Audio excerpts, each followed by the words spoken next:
north Bengal खन सानताड़ी ते प्रथम को उछुना ओना लगित ऑल इंडिया राइटर्स एसोसिएशन पाठा खन गूगल मीट तालाते गलमाराव हुईना ओना गलमाराव ताला तेगे सनाम लेकाना गलमाराव को गोटा केदा ओना प्रथम उचुन कामी हरो दको सपड़ाव कदा पश्चिम बंग शाखा रिया नॉर्थ बेंगल जोन पाठा खन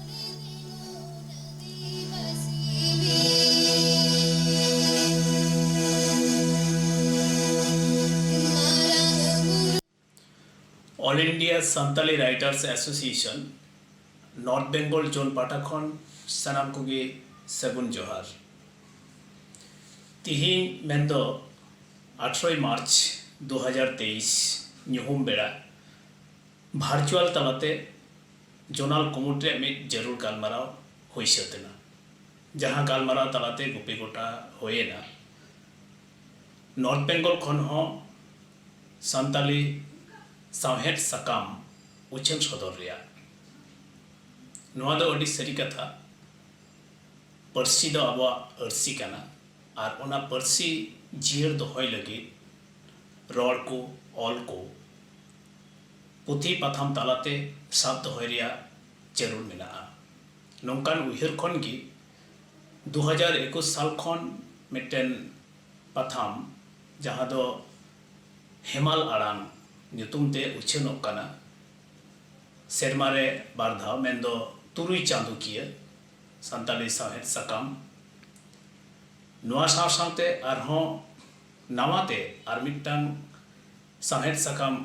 ᱩᱪᱷᱟᱹᱱ ᱨᱮᱭᱟᱜ ᱥᱟᱯᱲᱟᱣ ᱨᱮᱭᱟᱜ ᱠᱩᱨᱩᱢᱩᱴᱩ ᱦᱟᱛᱟᱣ ᱦᱩᱭᱱᱟ ᱱᱚᱨᱛᱷ ᱵᱮᱝᱜᱚᱞ ᱡᱳᱱ ᱯᱟᱦᱴᱟ ᱠᱷᱚᱱ ᱟᱫᱚ ᱱᱚᱣᱟᱨᱮ ᱞᱟᱹᱭ ᱛᱮᱭᱟᱜ ᱫᱚ ᱱᱚᱣᱟ ᱜᱮ ᱟᱵᱚᱣᱟᱜ ᱯᱟᱹᱨᱥᱤ ᱟᱵᱚᱣᱟᱜ ᱥᱟᱶᱦᱮᱫ ᱠᱤᱥᱟᱹᱬ ᱦᱚᱪᱚᱭ ᱞᱟᱹᱜᱤᱫ ᱛᱮ नॉर्थ बेंगल रहो अडिगान अनलिया को मेना कोआ से नवान को जुवन अनलिया को लहा हिजुआ नोआ आस दो कते गी नोंकाना कुरुमुटु छुटो हुई कना आस तायन कना नोआ कमी होरारे सनाम सावता दरदिए साहेद गरजिए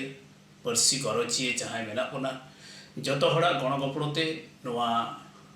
जियर दोहयाबुन नोआ आस दो हुई कना गण बोलते